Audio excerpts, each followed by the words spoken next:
On a tous connu cette frustration, pas vrai? Passer des heures, parfois des nuits blanches, le nez dans ses bouquins, à surligner, à relire, à essayer de tout faire rentrer. Et à l'arrivée, des résultats décevants. Pendant ce temps, il y a cet élève, dans votre classe, qui a l'air de tout réussir sans forcer. Toujours détendu, il collectionne les 20/20 comme si de rien n'était. Alors on se dit qu'il est juste plus intelligent, qu'il a une meilleure mémoire, ou simplement plus de chance. C'est l'excuse parfaite, n'est-ce pas? Sauf qu'elle est complètement fausse. La vraie différence entre cet élève et vous, ce n'est pas l'intelligence brute. Ce n'est pas un talent tombé du ciel. C'est la stratégie. Ce sont des habitudes, des techniques et un état d'esprit qu'ils appliquent en secret, loin des regards, et qui changent tout.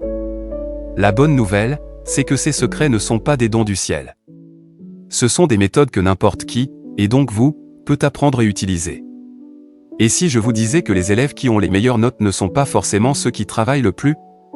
Et si la clé, ce n'était pas de passer plus de temps à réviser, mais de rendre ce temps infiniment plus efficace? Aujourd'hui, je vous révèle les 6 secrets contre-intuitifs que les élèves qui cartonnent utilisent pour avoir des notes incroyables, avec un effort qui semble minimal vu de l'extérieur. Des stratégies cachées qui vont à l'encontre de tout ce qu'on vous a toujours dit sur le travail acharné. Accrochez-vous, car ce que vous allez découvrir pourrait bien changer la donne pour vos études. Le premier secret, et c'est peut-être le plus fondamental, les élèves brillants ne subissent pas leurs études.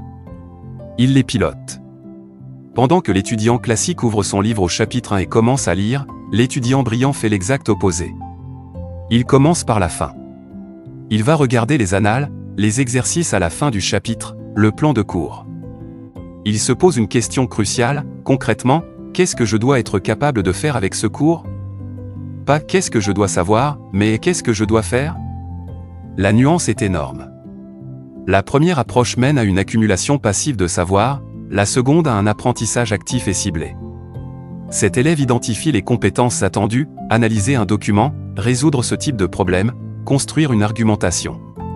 Une fois que l'objectif est clair, il le planifie à l'envers. Il déconstruit le chemin pour y arriver. Ok, pour faire cet exo, je dois maîtriser cette formule. Pour comprendre la formule, je dois revoir ce concept. Chaque session de travail a un but précis, mesurable, orienté vers la compétence finale. Pendant que vous passez 3 heures à lire un chapitre de A à Z en espérant que ça rentre, lui passe 30 minutes à cibler les 20% du cours qui lui permettront de défoncer 80% des questions à l'examen. Ce n'est pas de la paresse, c'est de l'efficacité chirurgicale. Il ne travaille pas moins, il gaspille moins de temps et d'énergie. Voici une idée qui va vous paraître folle, les meilleurs élèves cherchent à se tromper. Ils ne voient pas l'erreur comme un échec, mais comme un GPS qui leur indique où aller. L'élève moyen, lui, révise en relisant ses notes. C'est confortable, ça donne une fausse impression de maîtrise parce que le cerveau reconnaît l'info. Mais c'est un piège, c'est totalement inefficace pour la retenir. L'élève brillant passe très peu de temps à relire. Il passe son temps à se tester. C'est ce qu'on appelle le rappel actif, ou l'active recale. Au lieu de lire son cours sur la Révolution française, il prend une feuille blanche et il écrit tout ce qui lui vient, date, cause, personnage, conséquences. L'exercice est dur, il est inconfortable. Le cerveau doit faire un vrai effort pour aller chercher l'info. Forcément, il y aura des trous, des erreurs. Et c'est exactement ce qu'il recherche. Chaque oubli, chaque erreur est une pépite d'or. C'est une indication ultra précise de ce qu'il ne maîtrise pas. Il ne perd plus de temps sur ce qu'il sait déjà. Il concentre 100% de son énergie sur ses points faibles. Il préfère se planter et 10 fois tout seul à son bureau, pour être sûr de ne pas se planter le jour des métaphores. Cet exercice le force à aller à l'essentiel, à faire des liens logiques et à décomposer la complexité. Inévitablement, il va bloquer, utiliser un mot compliqué sans savoir le définir, ou se rendre compte que son explication n'est pas claire. Et c'est là que tout se joue. Chaque fois qu'il bloque, il sait précisément où sa compréhension est bancale. Il retourne alors à son cours, non pas pour tout relire, mais pour combler cette lacune précise. Puis il recommence, jusqu'à ce que l'explication soit limpide et fluide. Ce n'est pas juste pour mémoriser, ça forge une compréhension profonde et durable. On passe d'un savoir fragile à une compétence en béton. Notre cerveau est fait pour oublier. C'est une protection pour ne pas saturer. L'élève moyen lutte contre ça. Il bachote un chapitre toute la nuit, pour en oublier 70% une semaine plus tard. C'est comme essayer de remplir une passoire en y versant de l'eau le plus vite possible, ça ne marche pas. L'élève brillant, lui, ne lutte pas contre l'oubli, il danse avec. Il utilise le principe de la répétition espacée. Il sait que pour faire passer une info de la mémoire à court terme à la mémoire à long terme, le secret est de la réviser à des intervalles de plus en plus longs. Il va revoir un concept une première fois juste après le cours, puis le lendemain, puis 3 jours après, puis une semaine plus tard, etc. Chaque révision se fait pile au moment où le cerveau est sur le point d'oublier.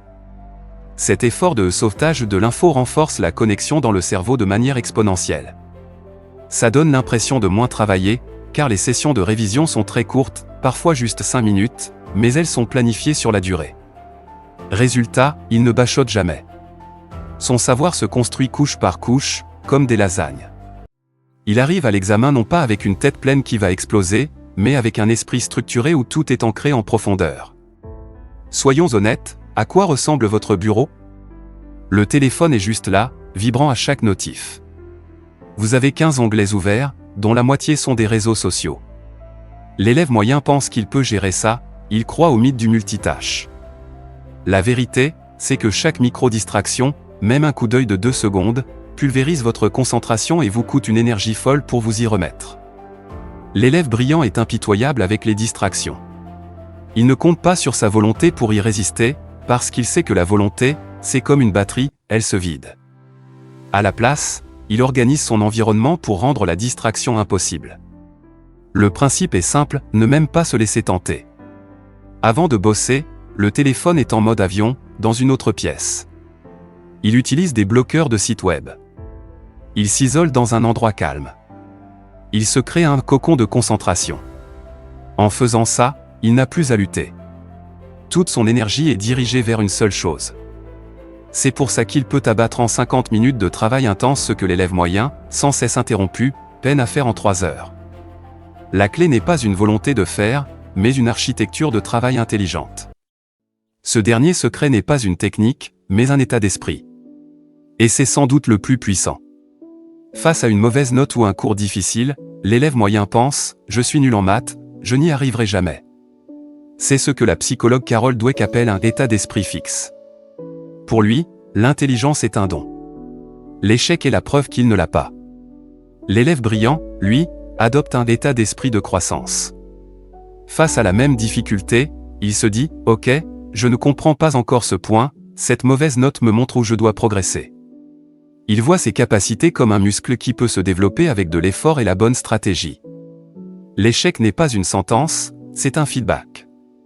Un défi n'est pas une menace, c'est une occasion de grandir. Et ça change tout. La frustration devient un moteur. Ça l'encourage à tester d'autres stratégies quand une ne marche pas. Ça lui donne la force de surmonter les obstacles. Un élève brillant n'est pas quelqu'un qui ne doute jamais.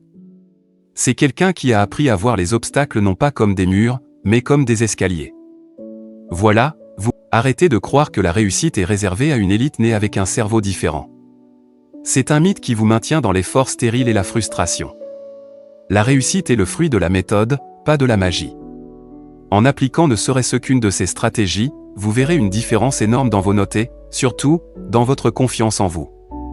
Vous allez enfin réaliser que c'est vous qui êtes aux commandes. Si vous voulez d'autres stratégies pour reprendre le pouvoir sur vos études, abonnez-vous et activez les notifications. Le chemin de la